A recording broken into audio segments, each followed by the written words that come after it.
You've done a great job on your IELTS test. Whether you choose to share your achievement on LinkedIn or Facebook, take a moment to celebrate. You've earned it. Welcome to the first episode of A-Powered IELTS Success by TestprepGPT, your trusted guide for IELTS exam preparation. Over the course of these episodes, we will take you step by step through the journey of preparing for and succeeding in the IELTS exam. I'm Alex Turner, your host for this series. I've been involved in the English language teaching and assessment field since 2010, working in various capacities including teaching, academic management, and training.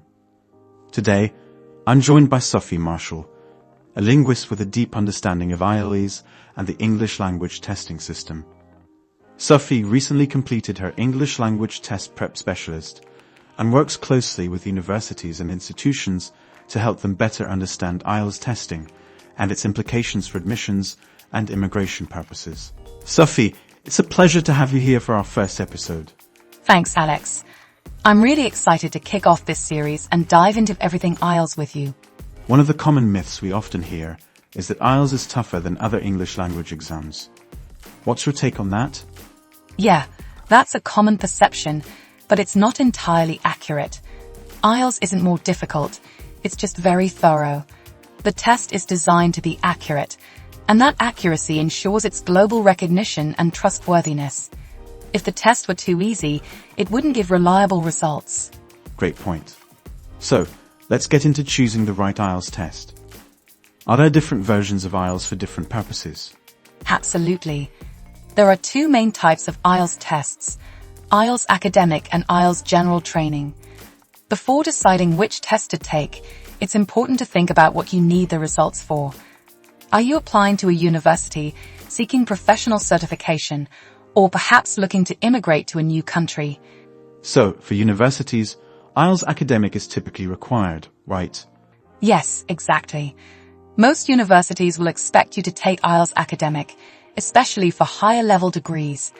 However, for certificate or diploma programs, like culinary arts, IELTS General Training might be sufficient. But for bachelor's degrees or higher, IELTS Academic is usually the standard. What about professional organizations? If someone's applying for a job in fields like accounting or engineering, would they need IELTS Academic or General? Generally, IELTS Academic is required for professions like accounting, teaching, nursing, and medical registration.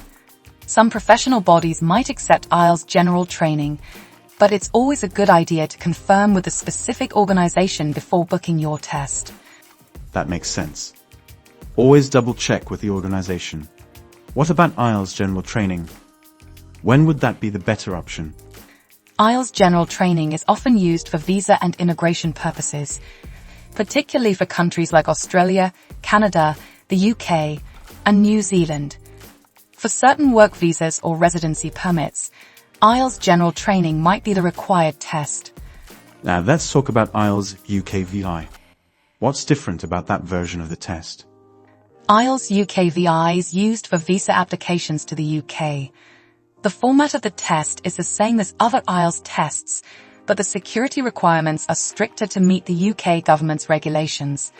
The preparation and content are identical, but the way the test is administered is more tightly controlled.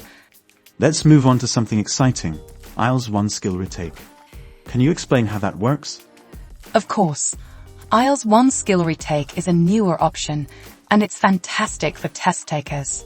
After completing the full IELTS test, if you perform well in 3 sections but fall short in just one skill, say, writing or speaking, you have the option to retake just that one section within 60 days of your original test. It's a great way to boost your score without having to redo the entire test. That's a really helpful feature. If someone does better on their retake, does it update their score? Yes, exactly.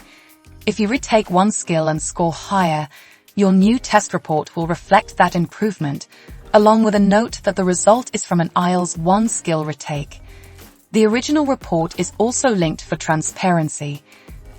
Let's talk about how someone can take the test. Is it available both on paper and on computer? Yes, there are 2 formats, IELTS on paper and IELTS on computer. The content and scoring are exactly the same, so it really comes down to what test takers are more comfortable with. Some prefer paper, especially if they're used to traditional testing, while others like the flexibility of computer-based exams, where they can highlight text and move paragraphs around easily. What about the IELTS online option? IELTS Online allows candidates to take the test from home on their own devices. It's particularly useful for people living in remote areas who might not have easy access to a test center. But it's important to note that not all organizations accept IELTS Online, so candidates should check with the institutions or employers they're applying to. And what about results?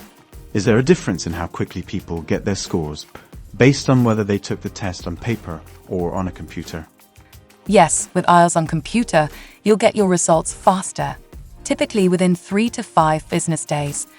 For IELTS on paper, it takes a bit longer, usually up to 13 days, because of the way the answers are processed and reviewed. That's good to know.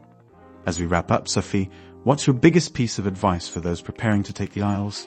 First, remember that IELTS is trusted globally by universities, employers, and governments. It's flexible, with options like *1 skill retake, so you can show your best performance. Also, make the most of the free resources, from sample tests to preparation materials, that TestprepGPT offers. Preparation is key, and with the right tools, you can approach the test with confidence. Thank you, Sophie. This has been incredibly informative. That wraps up today's episode of A-Powered IELTS Success by TestprepGPT. Don't forget to check out the show notes for links to free preparation materials and tips. Join us next time when we'll be talking about how IELTS is scored. Thanks for tuning in, and we'll see you next time.